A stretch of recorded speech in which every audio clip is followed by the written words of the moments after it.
వార్తలకు స్వాగతం. అందరూ ఎలా ఉన్నారు? తీరని లోకాలకు చేరుకున్నారు మాజీ ప్రధాని మన్మోహన్ సింగ్ గారు.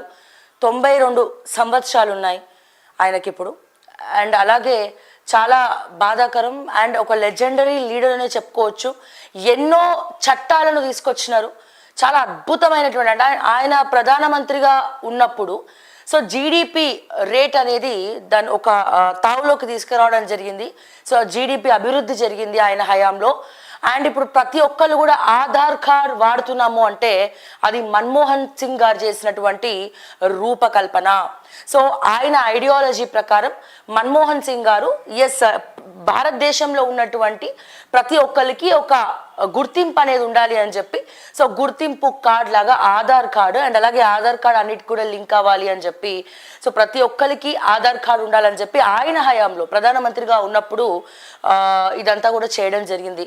ఇది ఒక్కటే కాదు, 2005 సమాచార హక్కు చట్టం. ఇప్పుడు మనం చాలా మంది ముఖ్యంగా 4th ఎస్టేట్ జర్నలిస్టులు కావచ్చు, సోషల్ యాక్టివిస్ట్ కావచ్చు, మనకేమైనా సమాచారం కావాలంటే ప్రభుత్వం ఏమైనా భూములు కానీ లేకపోతే ఇంకేమైనా అన్యాక్రాంతం చేస్తుంటే ఎంతెంత ఖర్చు పెడుతోంది, దేనికి ఎంతెంత ఖర్చు పెడుతోంది, సో ఏ వివరాలైనా సరే గవర్నమెంట్ నుంచి ఒక సామాన్యుడికి రావాలి అంటే ఈ సమాచార హక్కు చట్టం ద్వారా మనము ముందరికెళ్ళచ్చు. ఈ సమాచార హక్కు చట్టాన్ని ప్రతి ఒక్క ఓట్ హక్కు ప్రతి ఒక్క భారతీయుడు దీన్ని వినియోగించుకోవచ్చు. సో 2005లో ఈ సమాచార హక్కు చట్టం అనేది రావడం జరిగింది. ఇది కూడా మన్మోహన్ సింగ్ గారు, మన మాజీ ప్రధాని మన్మోహన్ సింగ్ గారే దీని రూపకల్పన కూడా చేయడం జరిగింది. ఇప్పటికీ అది ప్రతి ఒక్కరికి కూడా వజ్రాయుధంలాగా మారింది. సో ఎన్నో ఒకటా రెండా అండి ఎన్నో అద్భుతమైనటువంటి చట్టాలు సవరణలు చేసుకుంటూ వచ్చారు. అండ్ అలాగే ఆర్థిక మంత్రిగా కూడా మన దేశ జీడిపి రేట్ని కూడా అభివృద్ధిలోకి తీసుకొచ్చి ముందరికి తీసుకెళ్లే ప్రయత్నాలు మన మన్మోహన్ సింగ్ గారు చేశారు. అండ్ ఇది మాత్రమే కాదు, సమాచార హక్కు చట్టం అంటే అందరికి కూడా తెలుసు. సో దానికి అదొక కమిషన్ జ్యుడిషియరీ కిందికే వస్తుంది. సో ఎవరైనా సమాచారం మనము అర్జీ పెట్టుకున్న తర్వాత సమాచారం ఇవ్వకపోతే ఆ సమాచారాన్ని కూడా మరి మనము సుపీరియర్కి అంటే పై అధికారికి కమిషన్ చైర్మన్కి కనుక మనం కంప్లైంట్ ఇచ్చినట్టయితే సమాచారం ఇవ్వనందుకు మనకి వాళ్ళు పెనాల్టీ ఇస్తారనమాట. అంటే పెనాల్టీ ఫైన్ లాగా మనకి రిటర్న్ పేమెంట్ ఇస్తారు. సో ఇటువంటి ఒక అద్భుతమైనటువంటి సమాచార చట్టాన్ని మన హక్కుగా మన దేశ ప్రజల కోసం అందించడం జరిగింది మాజీ ప్రధాని మన్మోహన్ సింగ్ గారు. ఇలా ఒక్కటేంటండి, ప్రభుత్వం ఇప్పుడు మొన్న ఫర్ ఎగ్జాంపుల్ హైడ్రా విషయమే కావచ్చు, మూసీ విషయమే కావచ్చు, సో ఇవన్నీ మాట్లాడుతున్నప్పుడు అండ్ అలాగే ముఖ్యంగా లగచర్ల విషయమే కావచ్చు. సో ఇప్పుడు ఫర్ ఎగ్జాంపుల్ లగచర్ల తీసుకుందామండి. లగచర్లలో ప్రభుత్వ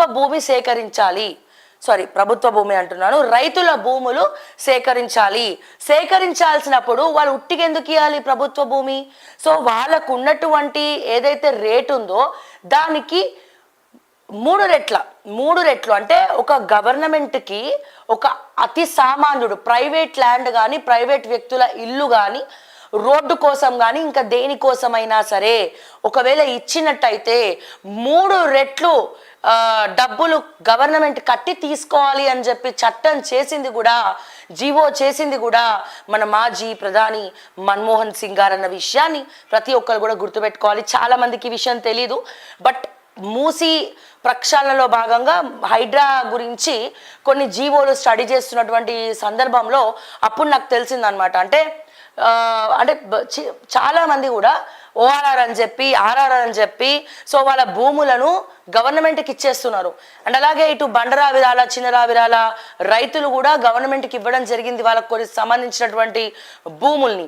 కానీ ప్రభుత్వం ఇప్పటికీ కూడా కొంతమందికి వాళ్ళ డబ్బులు ఇవ్వలేదండి.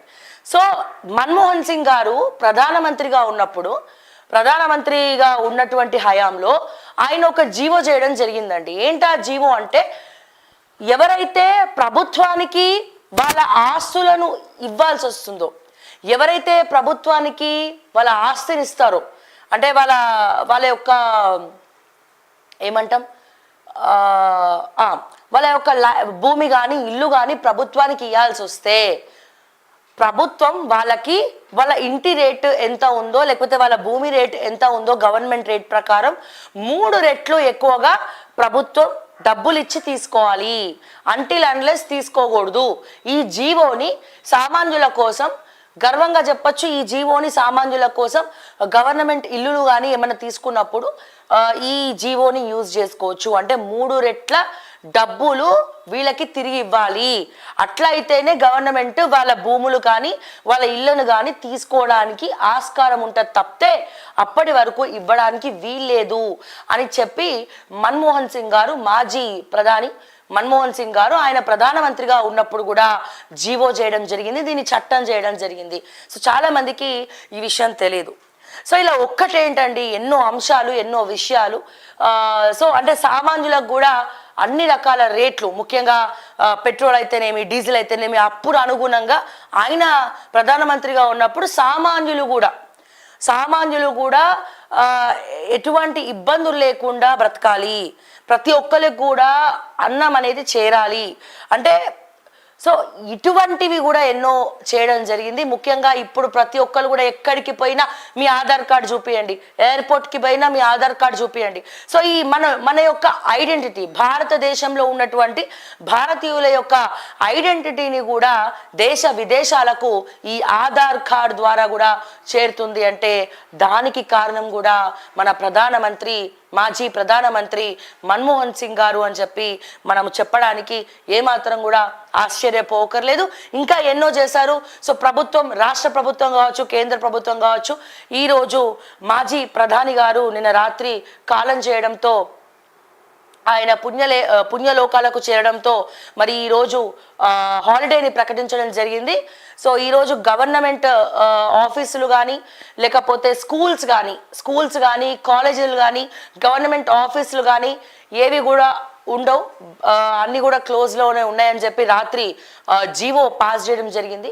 అండ్ అంతేకాదు 9 రోజుల పాటు సంతాప సభలు కూడా ఏర్పాటు చేయాలి ప్రతి ఒక్క ప్రభుత్వ కార్యాలయాల్లో అని చెప్పి కూడా మరి తెలంగాణ రాష్ట్ర ముఖ్యమంత్రి అయినటువంటి రేవంత్ రెడ్డి గారు మరి ఒక జీవో పాస్ చేయడం జరిగింది. నిన్న నైట్ చీఫ్ సెక్రటరీ దాన్ని జీవో పాస్ చేయడం జరిగింది.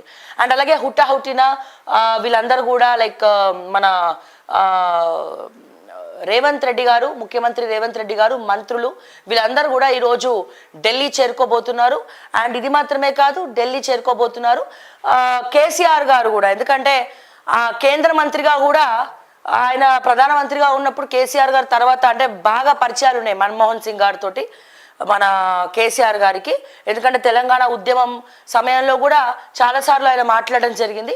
సో మాకున్న సమాచారం మేరకు మరి కేసీఆర్ గారు కూడా ఢిల్లీకి వెళ్ళబోతున్నారని చెప్పి మాకున్నటువంటి సమాచారం. మన్మోహన్ ఖచ్చితంగా వెళ్ళాలి, అందరు కూడా వెళ్ళాలి, ప్రగాఢ సానుభూతి తెలపాలి. ఎందుకంటే అది మన ప్రతి ఒక్కరి బాధ్యత. సో ఇట్లా వీళ్ళందరూ కూడా ఈరోజు ఢిల్లీ చేరుకోబోతున్నారు. అండ్ అలాగే కేసీఆర్ గారు కూడా ఢిల్లీ వెళ్తున్నారని చెప్పి కూడా మనకున్నటువంటి సమాచారం. అలాగే బీజేపీ ఎంపీలు అండ్ అలాగే నరేంద్ర మోడీ గారు, సో ప్రతి ఒక్కరు కూడా ట్వీట్స్ ద్వారా, సోషల్ మీడియా ద్వారా వాళ్ళ ప్రగాఢ సానుభూతి తెలుపుతా ఉన్నారు. అండ్ అదే రకంగా ఒక్కసారి చూద్దాము మన్మోహన్ సింగ్ గారు